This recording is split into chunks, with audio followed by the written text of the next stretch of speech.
Everyone, welcome back. My name's Mitch, and today we want to talk about 3 internal communication mistakes that your organization might be making without even realizing it, and kind of illustrate what the brighter, better future alternative for those mistakes could be. Another thing I'll note is that none of these things are inherently wrong. There's mostly just a better way that you might not realize. So most organizations that we talk to are just doing these because it's kind of the status quo. It's just the way that they've been doing it for years, and not realizing that, hey, new technology has come around and there's a better way to do it now. And so we want to walk through each of those 3 areas and, illustrate how technology might be able to help.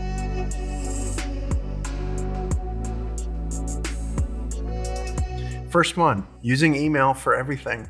We're past it, you guys. This email situation, it's been around for a long time. It's not going anywhere soon because email still is kind of how the world works and how people communicate across organizations. So the thing you might not realize is there's a lot better ways to communicate internally. So remember that time where you were talking to the person down the hall via an email and they sent you a message about one topic and you CC'd someone and it just got lost in the mix and you weren't exactly sure where to find it and what the subject line was, and it was just very convoluted, the whole process. And also, it really wasn't that helpful as far as collaborating on a topic goes.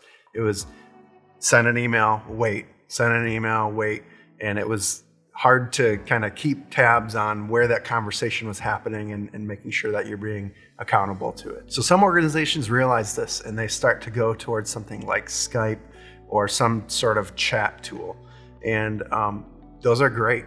And they're a great stopgap to connecting your organization together to communicate internally.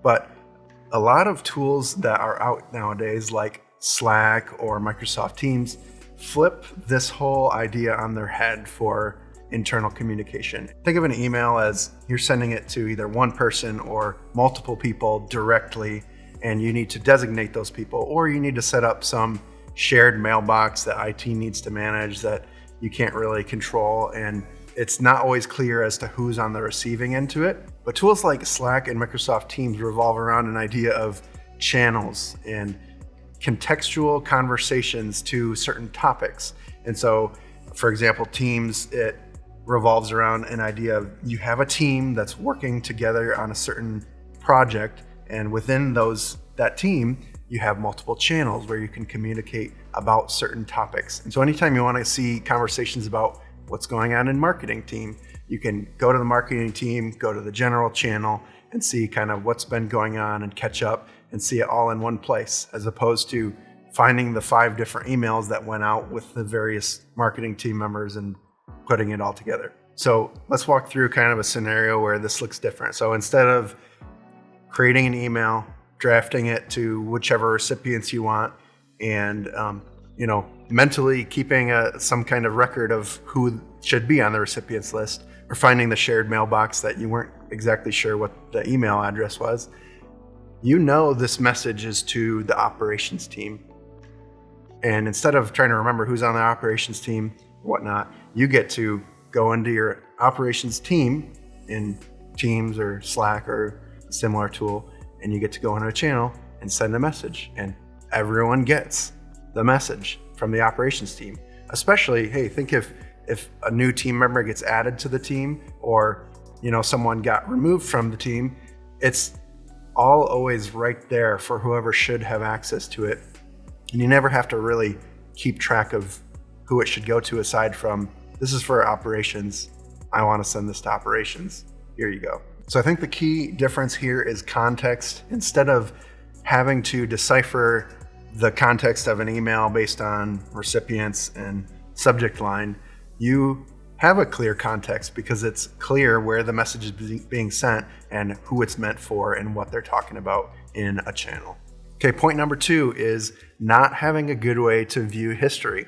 So I alluded a little bit to what if someone gets added to a team, or what if someone gets removed from a team? How do you keep track of all that and keep track of what's going on exactly? So let's say someone new is being added to a team. It's always going to be a little bit of a challenge to onboard someone and get them acquainted with the team and get them rolling in their job. But instead of having to track down some email thread about the thing that they need to now handle on their own or they take responsibility for, you just add them to the operations team. And then they have access to all the previous conversations in context to how decisions were made and what the timeline for those things were, and be able to see right there everything that's going on in context to their new position, as opposed to needing to take all the inputs from all the different places and piece them together. So all this is great in context to working with a team, but what about the larger organization?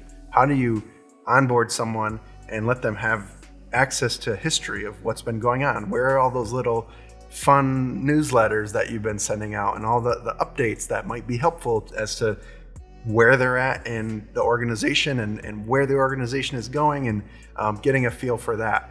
So it's definitely not in that new person's email inbox, that's for sure, unless, like I said, someone is tracking all that down and getting them all the information, which is a total hassle. So let me paint a little picture of what the better world could look like in this scenario. Let's call this person Laura. If Laura logs into her computer and you let her know, hey, anytime you open a web browser, it opens to our company intranet. And that intranet houses all the information for resources in order to do her job, or information that she needs for health insurance, or all the news that's been going on in the organization. She can self-serve herself and go access those things as she needs them, because they're all organized in a helpful way that is easy to navigate. And she has the choice to be able to go back and look through the company's history and catch up on, where the company's at. She can also go see previous outings, different events that the organization was a part of. But the key point is that she can access whatever she wants when she wants to. And she doesn't have to rely on, point 3, relying on a point person for everything. So I'm just going to read through a couple examples of what this looks like in a typical organization. Hey, what's our benefits package again? Ask Julie in HR. Do we have Friday before July 4 off, or is it the Monday after? Ask Julie in HR. I want to update my direct deposit account. Ask Julie in HR. What is my home office equipment allowance again? Julie in HR. Hey, where do I get my company branded apparel? I don't remember, but Julie in HR probably knows. Does this sound familiar at all? Does Julie ever get to put down the phone? Because it sounds a little bit overwhelming if people are always relying on her for all this information. So Julie from HR's role in this is to provide the answers to the employees, but instead of thinking as herself as the way to spread that information and relying on her actually being at work, she should view her role as, I need to get all this information into a place where, like we were talking about the news, people can self-serve all the information that they need and find it with searching. People are used to going into a web browser and searching nowadays. What if you could just search anything that you want to find out information-wise about your organization? That would be pretty great. So it's a lot better this way because they, one, don't have to know that they should have had to ask Julie in the first place if these resources weren't available. And two, rely on Julie actually being at work, right? What if she's on vacation, or what if she's sick, or what if she gets hit by a bus? That would be awful. Who would we have to ask questions to? It's an awful joke, but really, she needs to get it into a place that doesn't rely on her being at her actual post and more focus on getting the resources in a place that employees can get it when they need it. So the common solution to a lot of these problems is using a company intranet, putting up a place where employees can access resources and news and everything they need to do their job. So then anyone that is kind of managing this kind of information constantly has to be thinking, how do I represent this on the intranet? How do I make this available to my employees? And if they're not doing that, they're making themselves a bottleneck, frankly. And that goes to my last point, is that a lot of these tips or problems revolve around some kind of digital tool helping organizations work better together. I don't try to paint digital tools as the solution to everything, because they're not, right? You need the right people in the right place, and You can't just throw a tool at a problem and expect it to be fixed. So the line I'm trying to draw is this, is that you don't need a person to be the source to answer FAQ type questions, right? Those can be somewhere else that employees can access on their own. What those people that normally would answer the FAQs should focus on is innovating. How can they do HR better? How can they do operations better? How can they do whatever the company's actual mission is better? And how do they set everyone up for success so that we're all rowing in the same direction and not feel like a bottleneck anymore, not feel like they're stuck, always being on a beck and call to answer a phone and answer simple questions. So most of the time these things are happening because, like I said, organizations don't know what they don't know, but now you know. What will you do with that information is the real question. Hope that was helpful. If you have any questions or comments, feel free to leave those in the comments down below. And feel free to like this video if it was helpful to you. If you want to see more similar type of content, hit subscribe, and you can count on us coming out with more videos in the future. All right, that's all I've got for you guys today. I hope you have a good day, and we'll see you next time.